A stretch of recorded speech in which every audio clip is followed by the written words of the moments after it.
Why does Activision continue to get a hall pass when it comes to different monetization strategies in video games?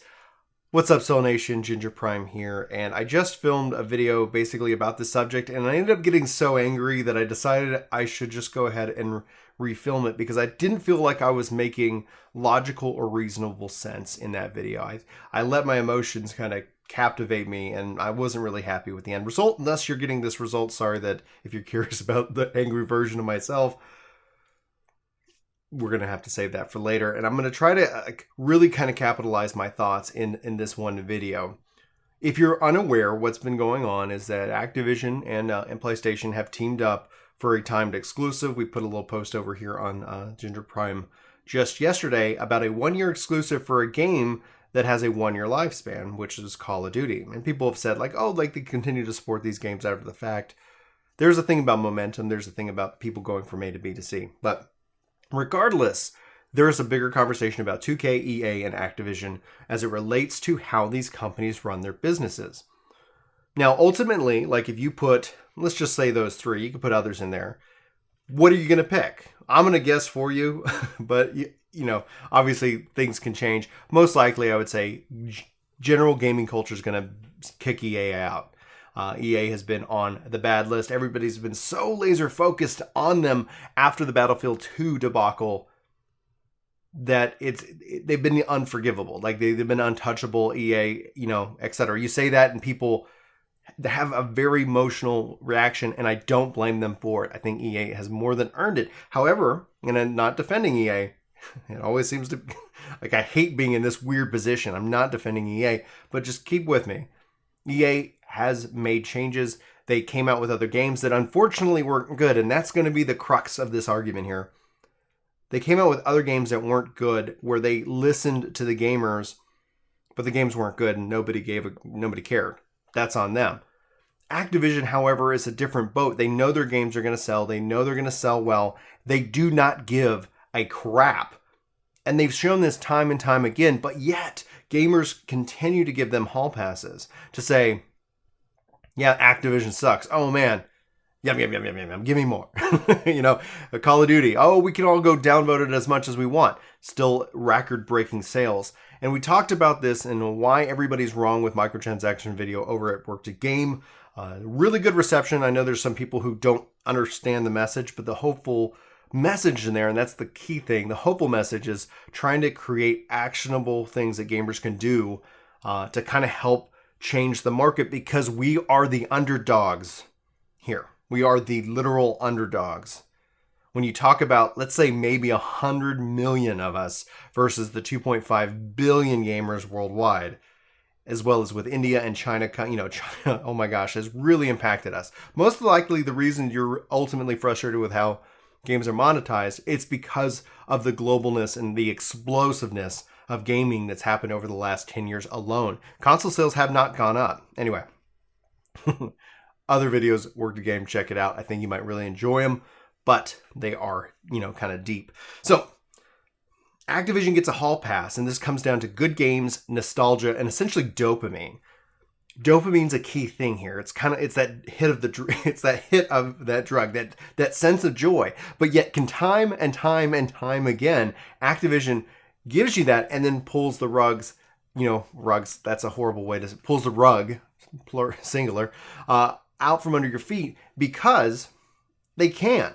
And because they know there's going to be another game that you're going to chase within their library within a year's time. They don't need to worry about upsetting you after the fact because, again, that cycle is going to continue.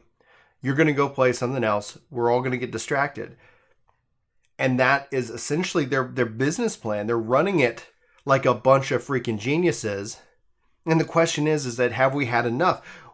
Are they going to eventually cross a line that gamers are going to be upset with? Right now we're seeing a bunch of memes on like YouTube subreddit gaming. There plenty of people are making fun jokes about it. But when the game goes on to sell incredibly well, when critics go in and review it, and it does really well, and then a month later when they change the monetization and really start screwing over their core fan base, Well, people are going to have already moved on. There's going to be other games to go be excited about, or there's going to be other controversies to go being upset with. They are running this ship like a bunch of freaking geniuses because they have all the cards.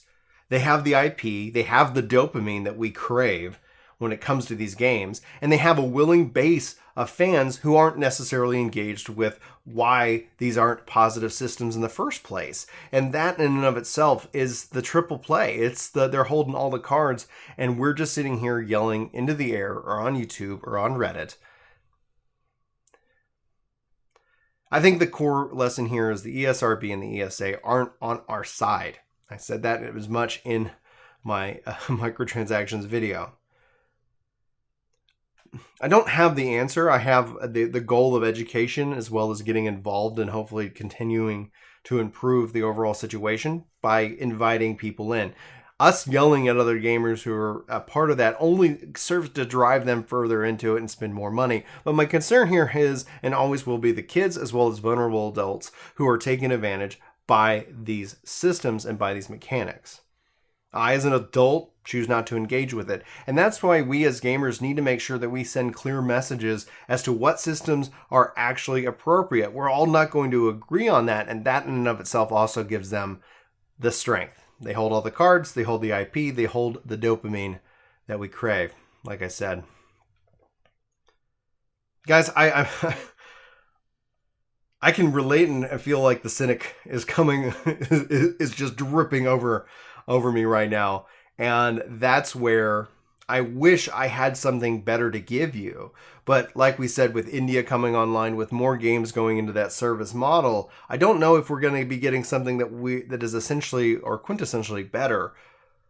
I don't know if it's going to be worse. It's just going to be different. And the fact is, if they're doubling down and they're putting in these mechanics, and even if they overstep, and even if it's like, oh, overstep, pull it back. I think when you look at EA versus Activision, it's very clear where the base majority of gamers that are actively involved with the information, with what's going on in the industry, who have that passion, by not just playing the games, but also for what's going on in the games. I think that's where they have that more nostalgia for Activision Blizzard, for their IP, and just for their state in history. But if this isn't a wake-up call, just like the other non-wake-up calls that they've done, like look at Black Ops 4, like they have no shame because they know they hold all the cards. It's like they are in the position of power. Gosh, I wish I had better news. But don't go hate people. Don't go hate anybody who's like excited about this game and yell at them and say that they're supporting it, because you're only making it worse. That's the hardest thing to do. Engage with them, say, hey, yeah, like, oh, it's kind of a bummer they have these gambling, like try to make it to where we as gamers are bringing in people into the fold and not chasing people away. I think that's the most critical thing. We can yell and scream and shout on YouTube, and if we're not engaging with the appropriate processes, if you really don't want, I wish that if it had a loot box, ayo, boom, stamp that rating on it, like, all right, like, yeah, adults only, gambling, go for it, like, whatever. But I'm not going to be content on waiting for the government to actually make a change, because if it happens, that's great. But if it happens because gamers got off the internet and went and spoke to the representatives, and again, that's like I'm summarizing the monetization video right here, guys. Check it out. Let me know what you think. It's a deep dive into the situation, looking at all sides and how hopefully we can make a better and brighter future. We got to stop giving these companies all passes. We got to stop saying like, well, your IP, your game's good. And that's the biggest lesson. We've seen it time and time again. Let 2019 be on record as from a laboratory scientific experiment. If your game is good, then all is forgiven because you give us that sweet, sweet dopamine. Anyway, this was a lot more cheery than the previous one. Let me tell you that. Thank you guys for watching. If you like, I don't know, ninjas, hit the thumb up button. Subscribe to the channel. We got more stuff coming this way. Trying to still figure out what we want to do over here on Ginger Prime. as opposed to work to game. Maybe my more discussions oriented here, maybe more guides. I don't know. Like, I'm just having fun talking with you guys with the green screen in the background. Anyway, hopefully you find something fun to play. Dragon Quest is coming out this weekend. Play it, buy it, support it, love you.